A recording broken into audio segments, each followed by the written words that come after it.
गेले असेल ते जे सर्वे करायला पाहिजे. आता जे प्रपोजल आपण जे पाठवले होते त्या प्रपोजल मध्ये सर्वेयरची रिपोर्ट नाही आहे. म्हणजे याचा अर्थ हे आहे की सगळं ऑफिस मध्ये बसून करण्यात आलेलं. सर्वेयर गेला MIDC के अधिकारियों के साथ चर्चा करने के लिए आए थे. हमारे मन में जो शंका थी, हमने जो उनकी नियमावली जो बनाए है, रूल बुक जो MIDC ने जो बनाया है, उस हिसाब से रूल नंबर 1 ये कहता है कि अगर किसी इंडस्ट्रियल एरिया के अंदर महज 20% लैंड बचा हुआ है, बाकी 80% प्लॉट्स अलॉट हो चुके हैं, तो वो 20% को किस तरीके से लोगों को दिया जाए, इंडस्ट्रियलिस्ट को, एंटरप्रेन्योर्स को, तो उसका ऑक्शन करना ये प्रोसीजर है.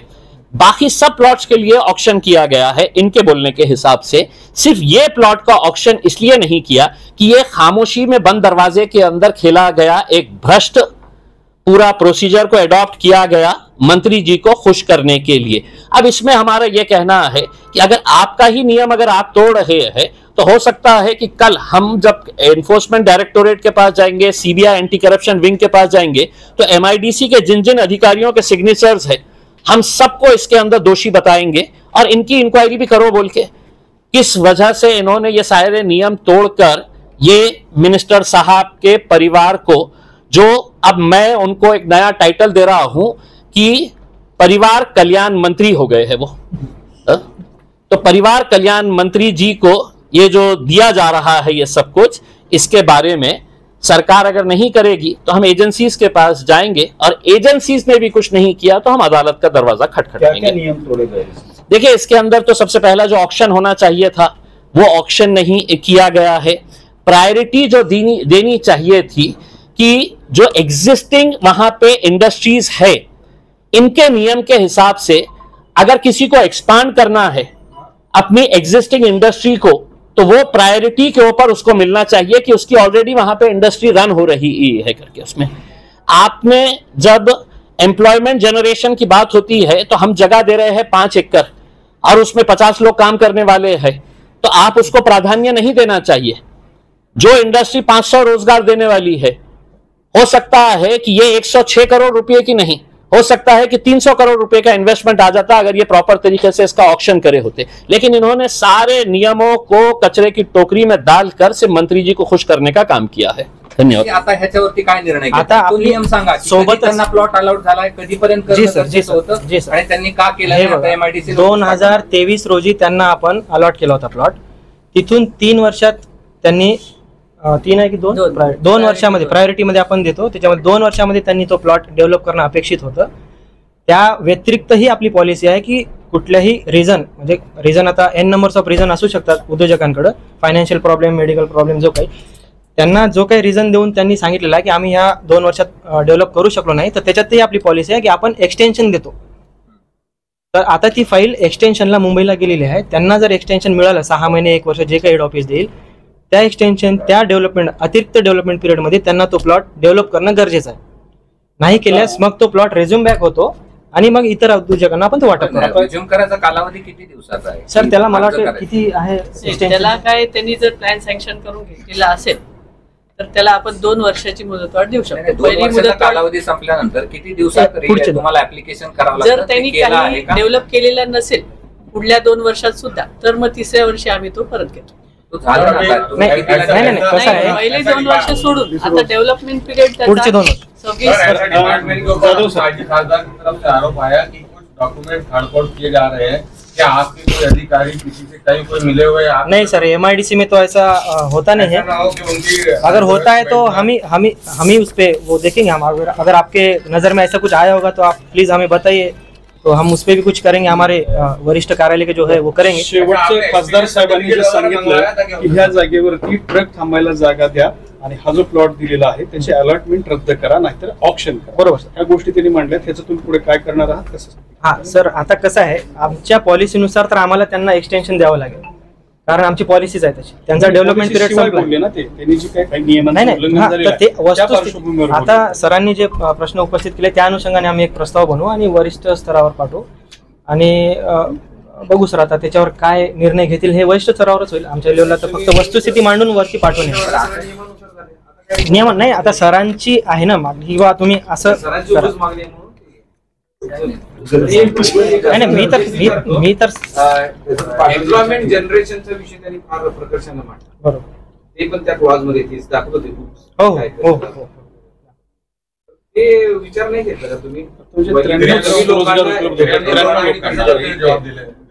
तर ते नाही बघित, ते नियमानुसारच आहे का? नाही सर, आता त्यांच्या प्रोजेक्टला 93 स्किल्ड अनस्किल्ड लेबर लागतात हे त्यांनी नमूद केलेलं आहे. आता याच्यामध्ये आपली काही कॅपिंग नाही आहे की कुठल्या उद्योगाला किती एम्प्लॉयमेंट लागलं पाहिजे, अशी काही कॅपिंग नाही. प्रायोरिटीमध्ये त्यांनी 93 दिलं. नाही प्रायोरिटीमध्ये हा मुद्दा यायला पाहिजे ना. 1000 लोकांनी 93 लोक प्रायोरिटीवर दिलं म्हणतात. प्रायोरिटी हा मुद्दा तर घ्यायलाच पाहिजे की 93 लोकांसाठी द्यायचं की 1000 लोकांसाठी. पहिलं माझं प्रकार आहे की असे रिझर्व अजून किती झाले काही वर्षभरात किंवा 2 वर्ष? नाही, आता सध्या तर इथं शेंद्रामध्येच झालेलं आहे. शेंद्रामध्ये ऐसे कितने प्रकरण डाले हैं कि आपने 5 एकड़ जगह पर 93 लोगों को एम्प्लॉयमेंट जनरेट करने के लिए दे दिया, एक बात. नंबर 2 कि आपने वो पार्टी से एक्सपीरियंस सर्टिफिकेट मंगवाए थे, जबकि आपकी क्लॉज में लिखा है कि आपको एक्सपीरियंस होना जरूरी है. तो कितने लोगों से आपने कैसे एक्सपीरियंस सर्टिफिकेट मंगवाए थे? आपने आपके डिपार्टमेंट की कभी? नहीं सर, जनरली क्या होता है, प्रायोरिटी में हम एक्सपीरियंस नहीं मांगते क्योंकि वो न्यूली जो एक्सपांशन में जो आते हैं ना, उनका तो एक्सपीरियंस रहता है. मेरे फ्रेंड ने पूछा आपसे कि ऐसे कितने प्रकरण को आपने फाइनल किया?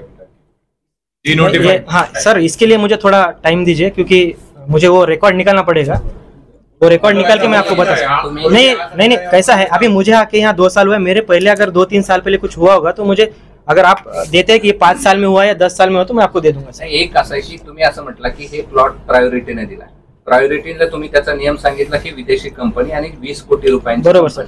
ज्या व्यक्तीला यापूर्वी कधीही इंडस्ट्रीचा एक्सपिरियन्स नाही, त्यांच्या पूर्वीच्या कुठल्याही इंडस्ट्री नाही, अशा व्यक्तीला प्रायोरिटी द्यावी अशी तुम्हाला का वाटते? मंत्री होतो. प्रायोरिटी मध्ये एक्सपिरियन्सची आवश्यकता नसते, फक्त त्यांची जनरली प्रायोरिटी तुम्ही विदेशातल्या कंपनीला देता, ज्याची 20 कोटी आहे त्याला. त्याच्यात 2 प्रकारची तुलना विदेशातल्या कंपन्यांशी केली का? नाही. फॉरेन इन्व्हेस्टमेंट हा वेगळा लोकांना तुम्ही क्वालिटी आणि क्वांटिटी दोन्ही तुम्ही बघितलेले, म्हणजे मग प्रायोरिटी कुठल्या बेसवर दिली? आता मी प्रायोरिटीचा काहीतरी बेस असेल ना. मी समजा एखादी आता इंजिनिअरिंग पासआउट विद्यार्थी आहे आणि मला जर एखादी उद्योग करायचा आहे न्यूली, मग मला एमआयडीसी प्लॉटच मिळणार नाही जर तुम्ही एक्सपिरियन्स मागसाल तर. नाही, एक्सपिरियन्स नाही. मग आता तिथे रोजगार पण सगळ्यांना प्रायोरिटी ठीक आहे, रोजगारचं ठीक आहे, एक्सपिरियन्स वर बोलत आहे मी. एक्सपिरियन्स जर तुम्ही मागत असाल तर मग न्यूली फॉर्मच होणार नाही. प्रायोरिटीच ही आपली व्याख्या ठरलेली आहे. कशी?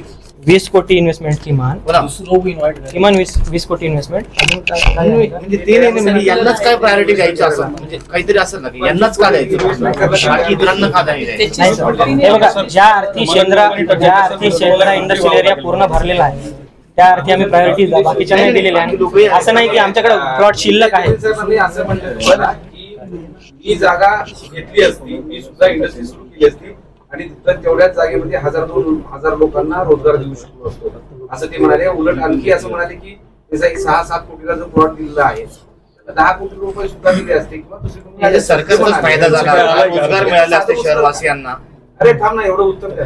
ते असं म्हणाले, त्याचं उत्तर द्या. सर, आता कसं आहे, इंडस्ट्रीजच्या हिशोबाने त्यांना लागलेला स्किल्ड अनस्किल्डचं जे लेबर आहेत, जे काही आहे ते त्यांनी दिलेलं आहे. हे काय एमआयडीसीने दिलेला आकडा नाही आहे, तो त्या उद्योजकांनी दिलेला आकडा आहे. आता तो त्यांच्या जागी जर तिसऱ्या व्यक्ती जर त्यांना प्रोजेक्ट रिपोर्ट आम्हाला दिला असता तर मे बी त्यांनी 1000 टाकला असतं. नाही, मे बी हे जर तरचा प्रश्न नाही, जर तरचा प्रश्न आहे सर. आम्ही सगळ्यांचं ऍप्लिकेशन घेतो, सगळ्यांचा पार्ट होतो. कुठलाही एखादी ऍप्लिकेशन जर राहिला असेल आमच्याकडून, त्यांनी तुम्हाला म्हटलंय की कोर्टामध्ये तुम्हाला पार्टी करावं, तर तुम्हाला करावं का पार्टी? तुम्ही असं वाटतं का तुम्हाला की पार्टी करावं का त्यांनी? सर बरं आहे, ठीक आहे सर.